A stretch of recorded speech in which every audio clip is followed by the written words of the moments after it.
Yeah. A week before we take the thing, I'm going to post those and the essays. Do you do that for every grade? Yeah. Oh, no problem. I don't feel that it's really fair to not do it in such a small ratio. It would be different if, like, you had your own math test where you had to, like, just know math. Then, okay, fair enough, you should know it all. But I'm not going to do that because I don't have the time. It's not that I don't think it's not valuable, because obviously I do, but you guys have to memorize part of that. But it's mostly to give you a really rough idea of where things are. I found when it comes to world history, it really makes a lot more sense when you kind of know instinctively where the things that are that we're talking about and getting an idea and how this whole interplay works. So that's one of the reasons I pay into that. The other thing is that more and more we find ourselves as part of an international community. When you guys go for jobs, it's not like you just have to apply for jobs here in the States. I didn't end up doing it because I was a newlywed. I was like, well, I don't know what I have to go to this, but actually I got offers to teach in Japan and China and the United Arab Emirates, and I was actually considering doing the United Arab Emirates for a few years. One, because the pay was actually pretty outstanding, and also because they're a completely different country from where I'm. But the thing is that it also means I'm completely leaving everyone behind for years. It's just like, I really wasn't into that anymore. But if you're one of those people who loves to travel, I mean, gosh, there's some really great experiences to be had. The same thing applies to studying abroad. Going to college for a few semesters in another place in the world can really give you perspective on things, and it kind of helps when you're going there to know, like, well, what's some cultural expectations, where is this place, this is little stuff like that. So, it's kind of I think, an important skill for us to have as being participants in this global economy that we have. So, we're going to start region today. We're going to start looking at the culture of Europe. And one of the things I want to make abundantly clear that is a distinct difference between Europe as a whole and North America as a whole is they are very much a product of their history. I mean, we are too, to some extent, but we also aren't, because if you think about it, we haven't been here for that long. I mean, the country is only, not quite 300 years old, more than exactly. I don't know the exact year. I don't really want to do math right this second, but essentially we're talking about, over 200 years, but not quite 300. And the simple fact of the matter is that that's really not that long in the scheme of things. I mean, I am talking from a planetary scale. Planetary scale, that's a blip. Did anybody watch by chance Cosmos with Neil deGrasse Tyson? TV? You guys know what I'm talking about? You guys know who Neil deGrasse Tyson is? Okay. Well, basically, Cosmos is a TV show that's about our universe. It's about the stars, about space, it's about our place in space. And it's really, really well done. It's also set up a bunch of history and how we found out some of these things. It's very good. But one part in particular I thought was very interesting. And essentially what he does is he talks about the life of our planet using the allegory of a calendar. So the planet was created, on the first day of January, and where the whole thing fits. And so essentially he makes this point of what was happening on our planet for each day and each month and so on and so forth. And so essentially he goes through the whole thing and he shows us that on the very last day of December, on the last minute of the last hour, that's when human beings were to appear. So human beings have only been on the planet for a vast minority of the situation. And of that vast minority, the United States is just a blip. If you take somewhere like some of these places in Europe which have been settled for thousands of years, you run into a physical legacy, if nothing else.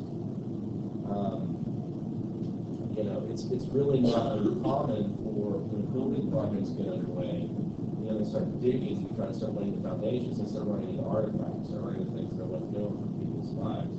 You've got streets that have been walked on for thousands of years. There's physical remains. It's one of those types of things that we can't get away with. So in order for us to kind of put this into perspective, we're going to do a brief survey of European history. Now I'm going to start off with this timeline. And the purpose of this timeline is to show what was going on all across the world at the same time. Excuse me. Where everything kind of fits together. And it's actually from a website called Hyperhistory Text. I actually like to use that every now and again to kind of put things into perspective. Because, you know, we'll talk about stuff like ancient Romans, we'll talk about, you know, the Persians, we'll talk about the Chinese dynasties. We wouldn't really kind of fit where they were happening at the same time. So this does that, you know, using an actual, you know, physical thing to show us. And so I decided it's kind of useful. But generally speaking, what kind of European history have you guys talked about? I mean, let me turn it on to you guys. Anybody remember anything about Europe and history? Yeah, sure. Right? Yeah. This right here. Do you guys know what this is, picture of? Yeah. Right. And do you guys know what the sign says? You work to live. Work will set you free. Yeah. Yes, fantastic. What a cold thing to tell people, right? Well, yeah. And certainly this was a major part of world history. I mean, it changed politics, it changed the nature of various countries, saw the end of certain empires, the raising of others, saw the deaths of millions of people. But again, that's a small thing when it comes to the rest of the history of Europe. And so one of the things I like to do is to start by talking about feudalism, which we've already done, and work from there. So there's going to be a few things that generally influence the various nations of Europe in terms of their history. First and foremost, the ancient Romans. You cannot go anywhere talking about Europe without the Romans. The Romans influenced their culture in ways that are vast and are still being influenced. For instance, the Roman language, Latin. Think about how many European languages are based on Latin. You know? You've got things like Spanish, Portuguese, French, Italian. And think about how Latin influences laws. I mean, Roman law provided a lot of the framework that other systems of law were based upon. The system of our own democracy comes from the Romans. And even some inventions like you wouldn't think we'd still be using are still really, really important. For instance, the Romans invented concrete. Think about what concrete is. It's liquid rock. Why that's important? When it comes to shaping rocks, you can either take a very time-consuming process, find rocks, and you literally cut them up until they have the shapes you want in the corner, and set them there and it's good. Or you can make a mold, pour your concrete in, let it harden, and bam, that's it, you're done. The Roman arts, the application of geometry to building, a lot of this stuff is stuff that's still around.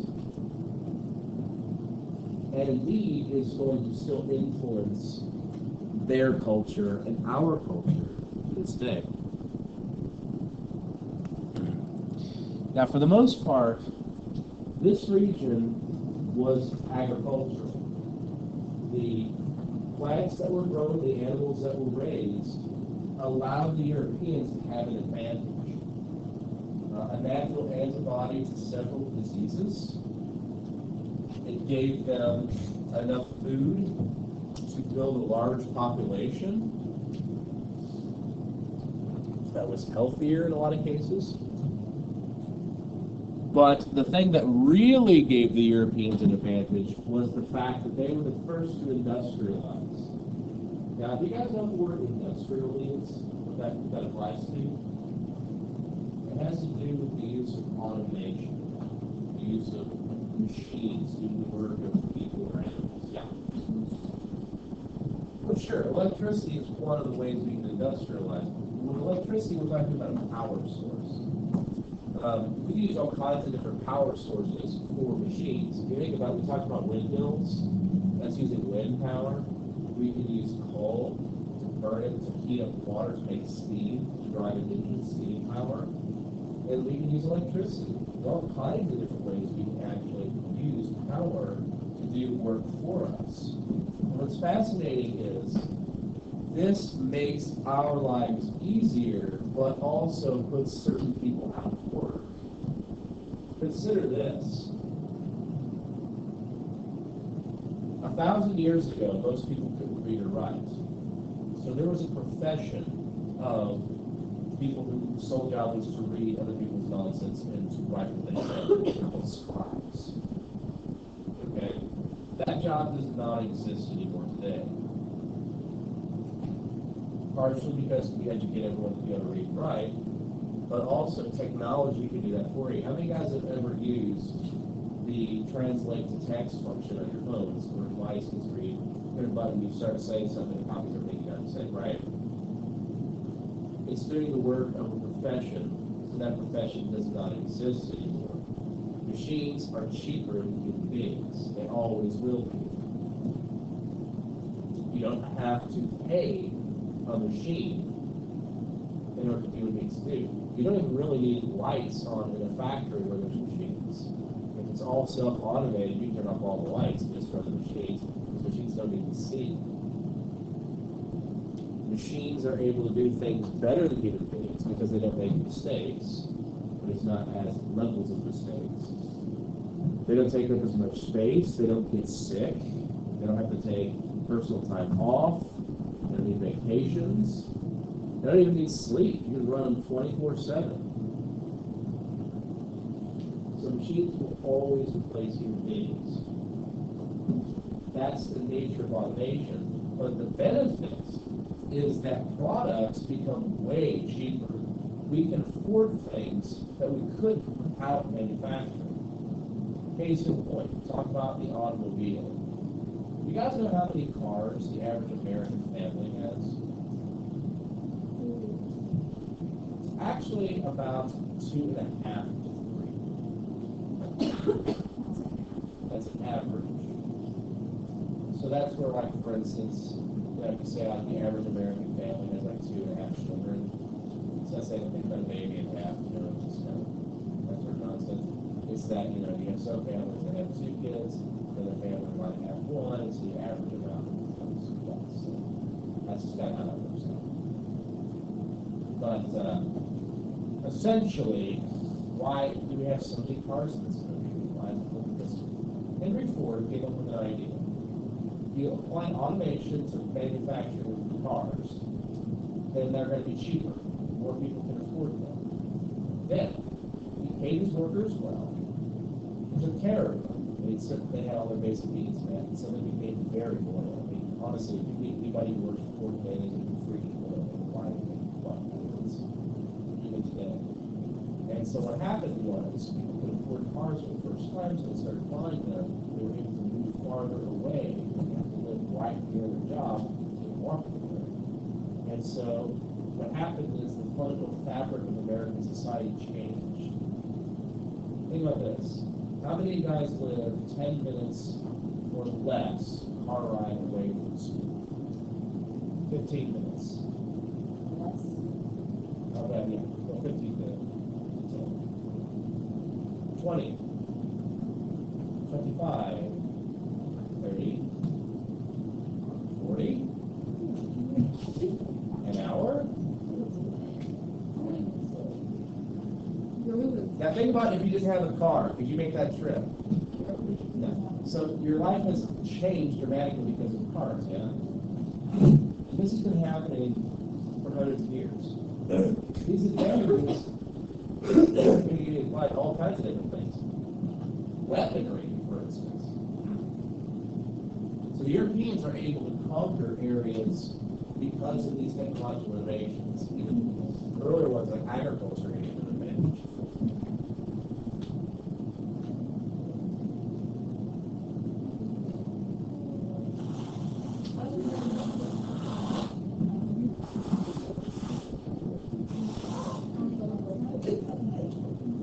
Now, as far as North Europe is concerned, most of this area relies on nuclear power for their energy needs.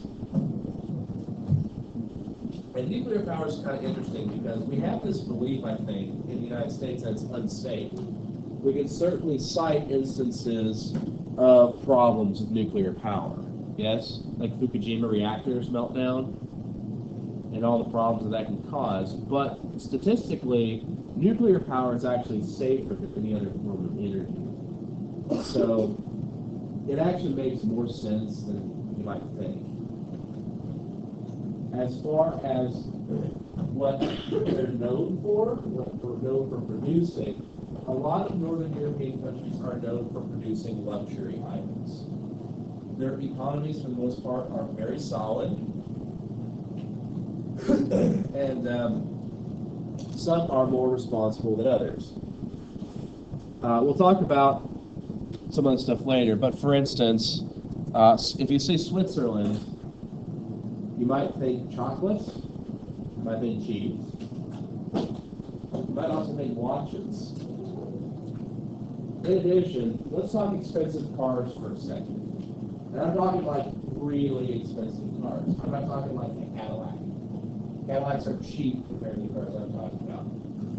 Can anyone name a super expensive car? Like a manufacturer, that's so specific. Is that a stupidly rich person has his car? Not a Cadillac, those are cheap compared to these. Oh yeah. I prefer a Cadillac.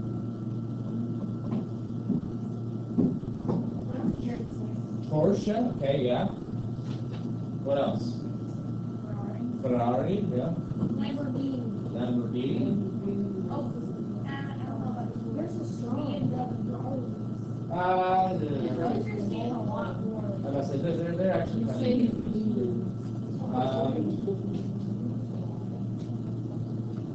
what about Rolls-Royce? Oh, yeah. Or Bentley? It was a Aston Martin.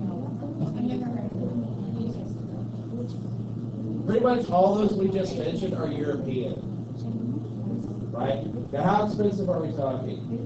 Okay? Take, for instance, the Ferrari Enzo. A baseline model without all the bells and whistles, kind of like the cheapest one, it's going to run you about $80,000. 80 to 90, give or take.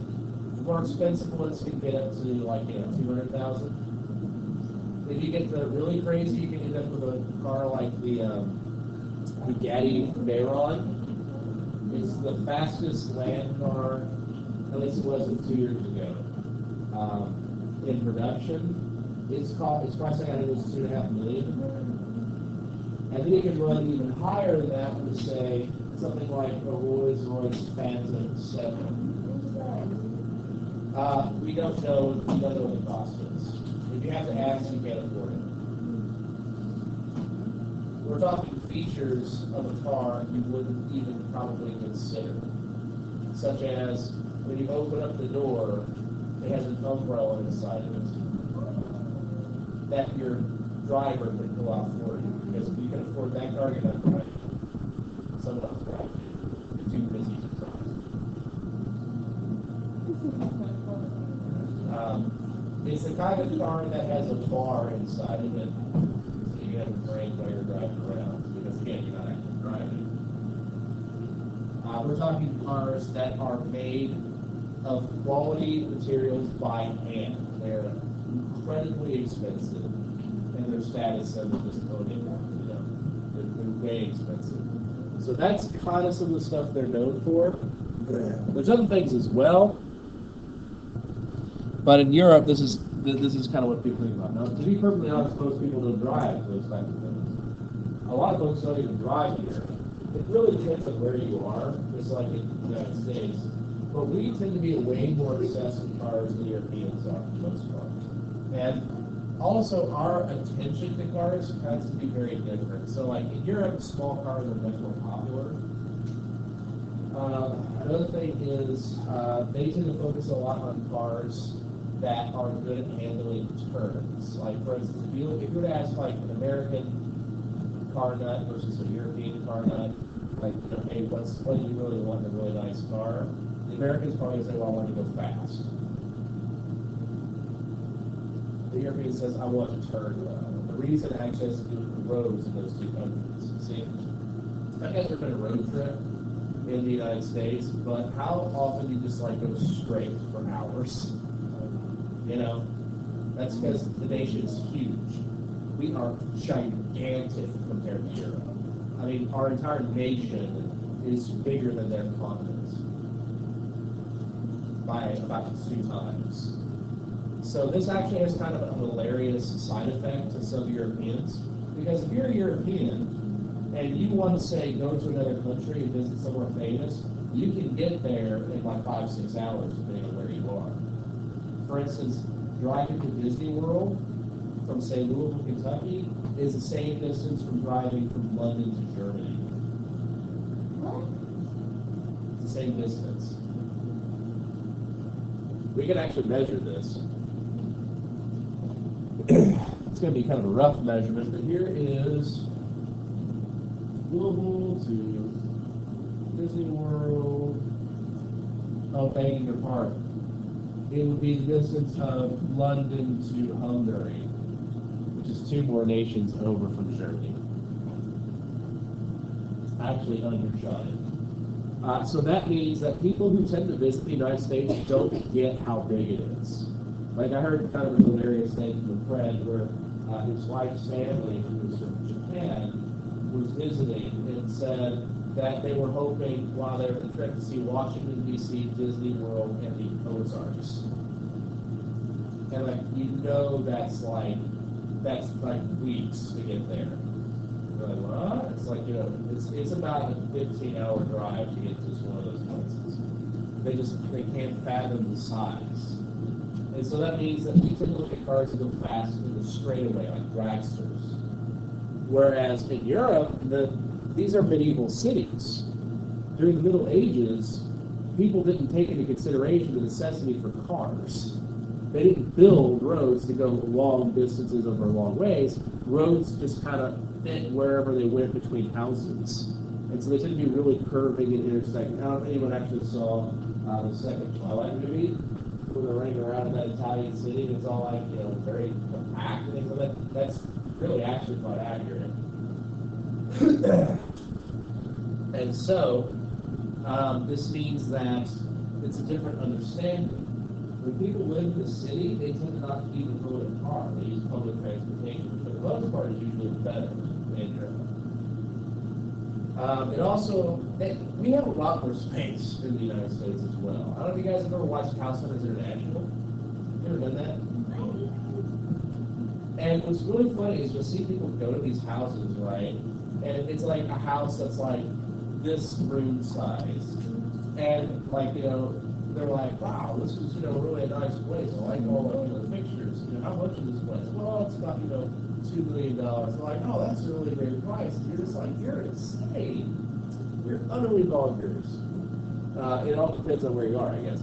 But Europe, they tend to be smaller spaces because of that. And so because they have smaller spaces, they also tend to rely a lot more heavily on public spaces for gathering, meeting friends, that sort of thing.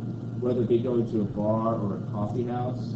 And the alcohol is viewed very differently here. Take, for instance, beer, right?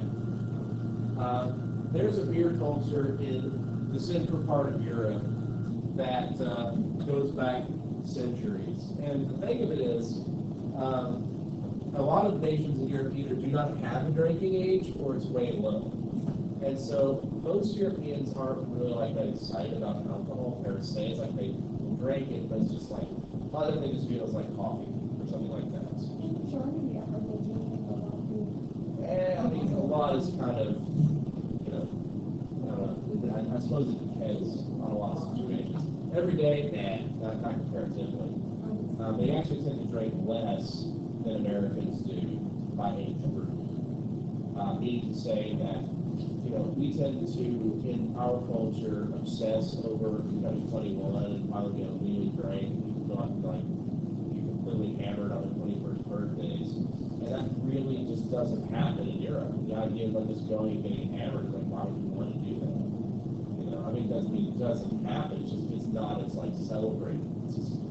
It's almost like because we made it a taboo thing, people do. You know, it's the whole thing like teenagers do what you don't want them to do. That sort of thing. But this also plays a role in like how they view it in terms of day to day. For instance, if you said that, tell your boss, no, I'm going to lunch break, I'm going to go to the bar and have a few drinks, they probably look at you like, well, just don't bother coming back, right?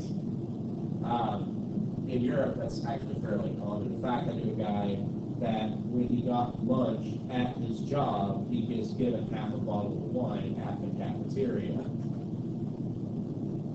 So it's kind of, all right. But this also means that they have other traditions when it comes to certain things. And you can actually see this with the European cuisine. Northern European cuisine tends to be way fattier than American cuisine, believe it or not. For instance, there's actually a steak cooking method where you basically fry steak in butter. But the thing of it is that if you look at portion sizes between the United States and Europe, portion sizes are way smaller in Europe. Like it's higher in fat, but there's less of it. If that makes any sense. They tend to have a much lower crime rate throughout Europe. Although that's also somewhat misleading because it's kind of harder to calculate if they have a smaller population. But they do certainly have less violent crimes as the United States. Not to say that ours is actually as bad as we often think it is. In fact, if you actually study what the FBI says about violent crimes in the United States, our violent crime rate is down. So, again, it's hard to say, but for the most part, it is better. As we said, their history is part of their legacy. Now, just to kind of give you an idea of differences, if you've ever seen Italy, been to Italy, things like that, one of the things you'll run into a lot are these guys. You know what that is? Vespa. Yeah. Let's talk mileage for a second. You guys know the gas mileage on your standard family cars in the United States, certainly? It's around 30 to 35 miles per gallon. Do you know what one of these things gets? 75 miles per gallon. I actually saw a customized one to use biodiesel, and it done it really efficiently, actually got 115 miles per gallon. They're incredibly fuel-efficient cars because they have a very low weight. Essentially what determines your fuel efficiency is actually a lot of factors, but one of the more common ones is weight, how heavy your car is. Compare this, say, to one of these, a Goldwing motorcycle. Don't you get a radio? Yeah, it's got actually a satellite radio. They have little ports where you can wear a suit that's heated if you're driving in the cold, so to keep your body warm or cool. It also has air conditioning. Have a seatbelt? No. But what it does have is it's got these little like sidearm things that settle down for maximum comfort. See this meant to drive around. You guys get to guess what the gas mileage of one of these things is. 40. Higher. 57. Higher. 65. Not quite that high. 65 or so. Still much better than cars, yeah. We see one new motorcycle where the two seats are like side by side and there's two wheels in front and one in the back. Yeah, I've seen those. I think that would be embarrassing if I was driving this. I always like to call them big They have wheels. like sides to it. And that's starting to push the, is this a motorcycle or is this a, no, One of the, of course he is. I mean, whatever he wants, you know, it's all good.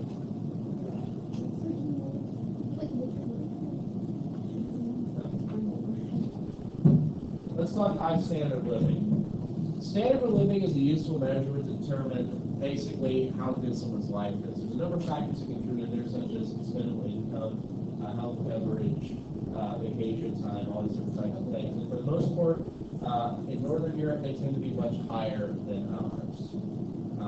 Americans work more hours, have poor health care, they tend to be more stressed out, have less time off than their European counterparts. So my main question, why is that? Partially it has to do with attitude.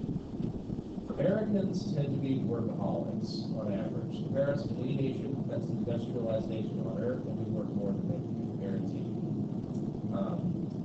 We tend to not take time off. The average American worker takes fewer than 2 days off per year. They don't take vacation time or sick time. If you think about how many of you guys come into school sick, you know? Now, the reasons for that tend to be stuff like, well, I feel guilty if I don't. I can't physically stay home because whatever reason. And we come up with these little excuses to make it happen.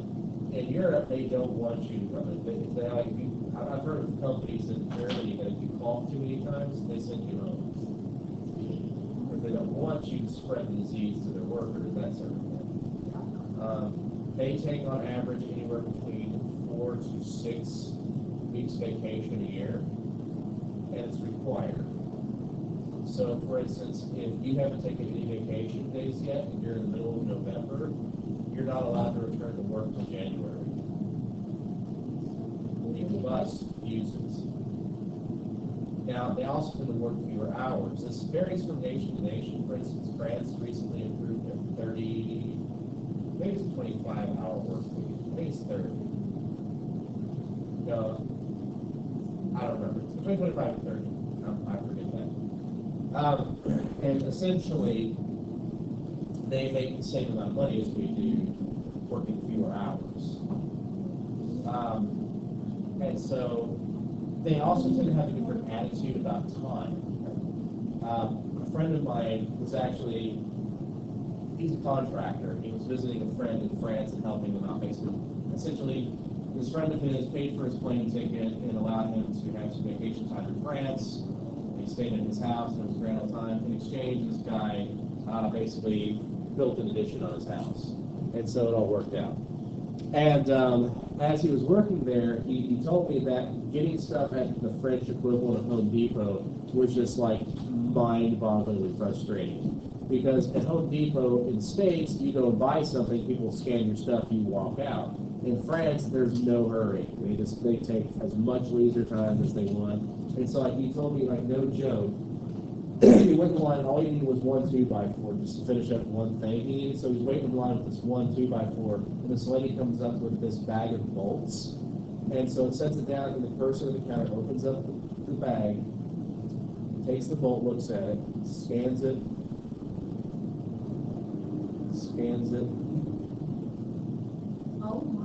just like that. He was like, come on! He was so raging at it, because we have this great attitude of like work, because culturally, Puritans, that sort of thing, where they don't have that there. You know, they basically all left from Europe to come here. So it's a different work ethic. It's not to say that people in Europe are lazy, but they view it as no big deal. If that makes any sense. We'll get along. They do have different forms of socialism throughout their various nations. Most of Northern Europe has socialized medicine, which simply means, you know, the government pays for anything that happens with your medical bills. However, there's other examples of that. All education is free here. So, like, for instance, let's say you want to go to university in Germany, you wouldn't pay anything to go there. Then you have to speak German, and if you're prevalent, you have to get in. That is how that works. I think there's also like a certain limit, like you have to live there for like 3 months before you apply, but I mean, small potatoes, right? And then there's other little weird benefits as well. And there's some kind of like idiosyncrasies. For the most part, Northern European nations have kind of this interesting relationship with firearms. In some countries they're banned. In some countries you can have them under certain circumstances. And there's other countries where the government literally gives you them. I forget which countries, it might be Switzerland, where every single person has to serve in the military. Every single member of the nation. Now, that military service isn't like always like going and fighting. As weird that might sound, it can involve stuff like accounting and stuff like that. I believe it's 1 or 2 years to become a citizen. And so everybody has a gun. Every person has a rifle. Every person has a side gun. And well, no, whenever you become an adult, when you become a member of society, you know. And essentially, they have these little practices with their guns in order to become basically when everyone's marked and everybody knows what's going on. And so you have like little competitions between like towns and things like who's the best marksman, this sort of thing. And so it's really not uncommon to see someone like, you know, typing out an email at an internet cafe with a rifle strung to their back. You know, it's just kind of like a, you know, this is the nation that gave us a sport where you ski and shoot stuff. You know? So it's just kind of it's kind of weird looking at from perspective, because we have to understand that even though these are similarities, every single place is different, despite that. We'll finish this later. Don't forget you have a quiz this week, and by this week I mean tomorrow. And it's on the stuff we've talked about up to this point. And then I think we're actually not going to have time for a test next week. I think Europe's going to get stretched out a little bit, simply because we're, one, going to be interrupted with some of the stuff going on next week. We've got some things coming up this field next week. Nothing huge. I forget what all's going on, but the point is it's going to offer some small disruptions.